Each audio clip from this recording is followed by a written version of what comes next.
Today, I'm going to teach you how to make drop fills using a method that I don't think I've heard anyone else talk about yet. So this is going to be a really quick video. Let's jump right in.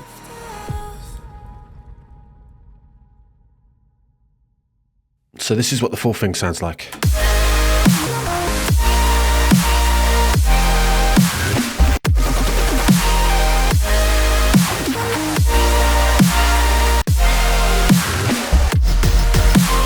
Sweet. So let me just quickly break down what's going on. We've got drums, pretty standard. And we've got the full stack rack. Then we've got the fills, effects, and atmospheres. And I'll break down all of these individually in a second because they all kind of intersect and they're all needed. But the way that these fills are done, and this new method that I wanted to show you, was that I've just took a bounce of my own track. So this is After All. I've just chopped it up to make the fills. Like pretty much everything that you'll hear in there is parts of After All. So if I turn this off,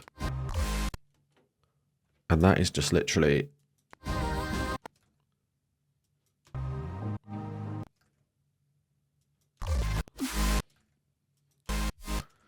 and we put in some effects and we get this, which is just fucking sick.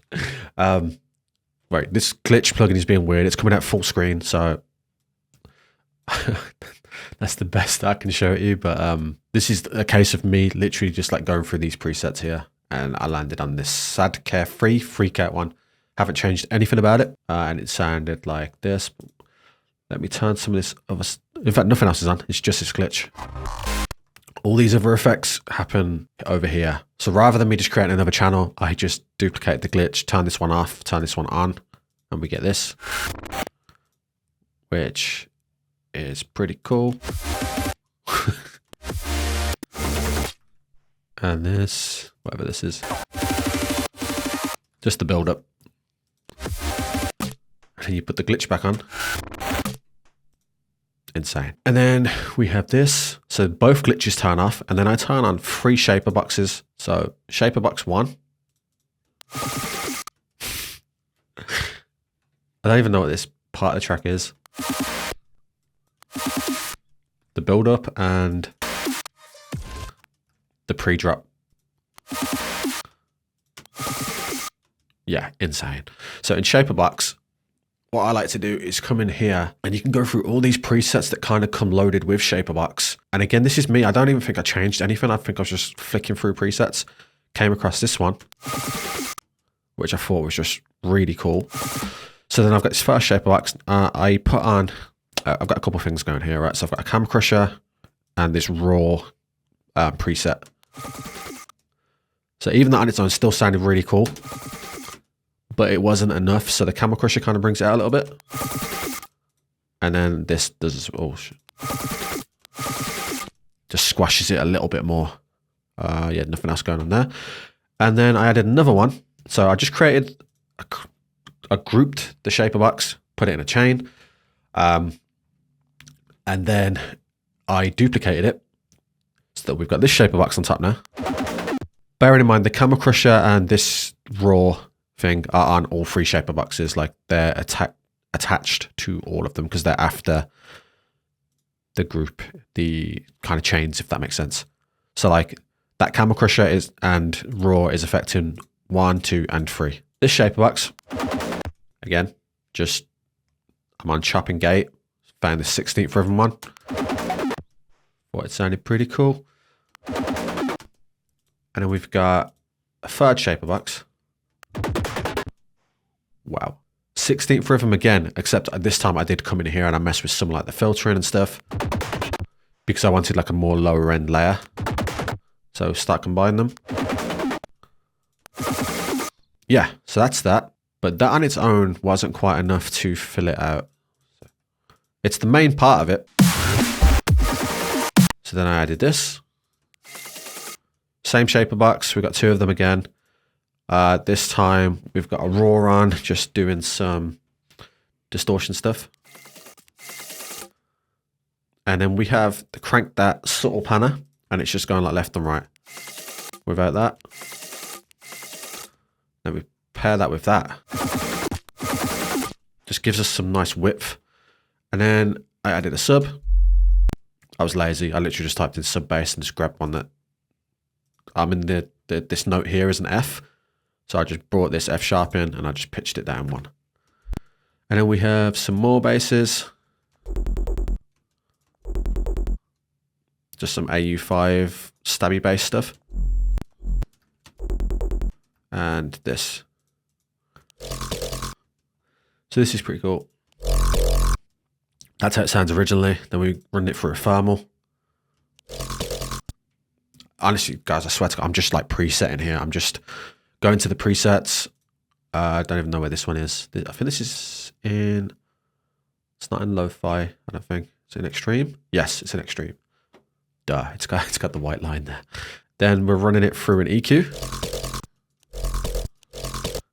Just kind of taking it at lows, bringing in some mids and bringing in some mid highs, just to kind of make it a little bit more present. But the actual character of this sound, like giving it the choppiness, is this auto pan. And the way you do it is if you turn the phase, it starts off at 180 by default, which is left, right. And if you turn it all the way down, and if you put it on, instead of sine, you can put it on this like downward saw, and you get like a stabby sound, and you can just adjust the amount to be what you want it to be. Now, those layer together. Nice. Then with some sub. And in both of these fills, we have some effects that are really helping. You can really hear that.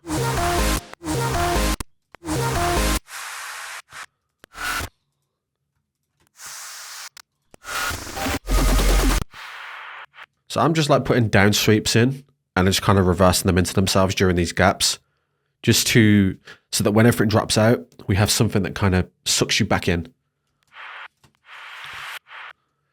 And we have a couple atmospheres.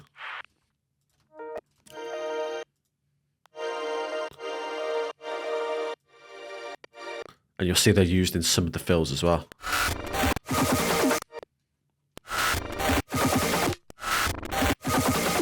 So they're doing quite a big job actually. Okay, we move on. So next fill, we have the exact same thing here, except it sounds a little bit different because just the way that this glitch works, it's hitting at a different time now. So rather than sounding exactly like this, it's a little bit different. Then we have more after all choppiness. Just part of the drop. What we got? Part of the verse. Part of the verse. But all together. This redux is really nice. So what I'm doing here, if I turn it off, it might be easy to hear if I turn all this stuff off as well. If I just put this one on.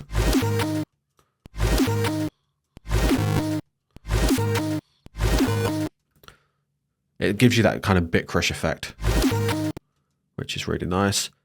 Run it through a thermal. I think it's the same. Yep. It's all the same stuff as the previous fill here. Boom, boom, boom. That's not on, I don't think. Except this time, we're doing a little bit of filter movement.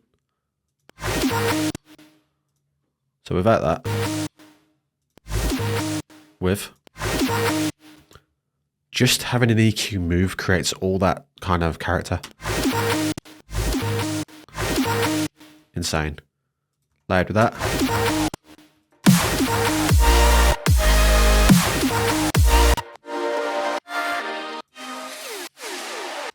What the fuck? So again, I don't need to keep opening these. You can kind of see that I'm literally, here's how I chop them up. I grab like, say if it's like that, I chop it up there and I use Command, Option, Shift, and you get like this hand and you can drag around. And that's all I'm doing. And then I just find the right ones that go together. If I turn this off. But with the effects, And just notice like what turns on here. So like we got a portal that comes on just for this bit.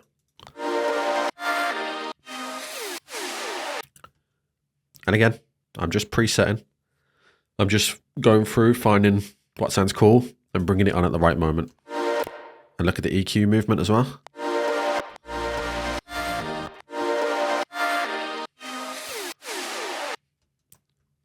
And that just layers quite nicely with all this.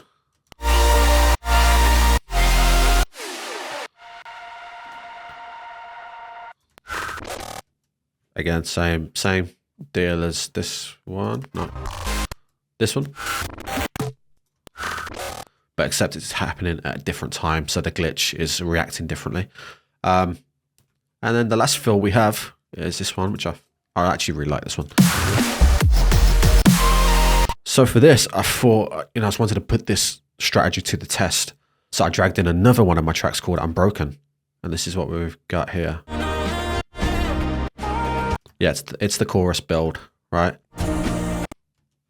Literally nothing more than that. Except now you bring on the ShaperBox. That's mad. That's crazy. And then I'm just layering it up with some other stuff. So we've got the sub again.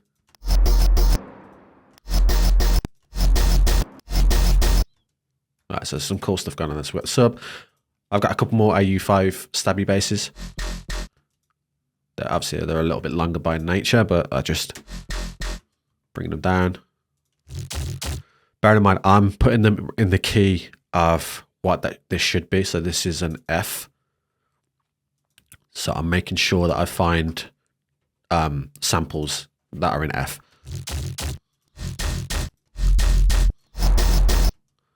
And then I just added this little glitchy thing with a harsh effect on. If you don't know what a harsh effect is, it's a simple delay that makes the one speaker come out, in this case the right speaker, come out ever so slightly after the left speaker. So it happens in such a quick time that you don't know it's a delay. It just sounds like it's coming out of two speakers separately. So it gives you like really good width. But I felt like this kind of glitch thing just kind of added to it, because before it was just very straight. Just like bum, bum, bum. And this just adds a little bit of like movement to it, because we got some like in between notes. Sweet. We got these all sucking back in. We've also got, so what I did here in the stack is it kind of sucks back into itself, right? If I just left that open. So that also adds to the fill. So I genuinely hope that you found that helpful. If you want to learn even more in-depth stuff like this, then if you head over to my SHA Academy and we click on the Classroom tab, we look at tutorials. You get all of this when you become a member of the SHA. So we've got all of my culture code walkthroughs. So every time I drop a new track as well, I do very in-depth, as you see, like an hour and a half here, an hour and 20 there, just breaking down how all these were made. Plus we've got like remake videos, we've got advanced tutorials, as well as remake breakdowns and projects showing like how professional tracks were made. I bring this up because I learned to make music through doing remakes. So I truly believe that remakes are some of the best kind of tutorials you can watch, because you literally see how pros make their songs. Hope to see you on the inside of the SHA. I'll see you on the next video. Peace.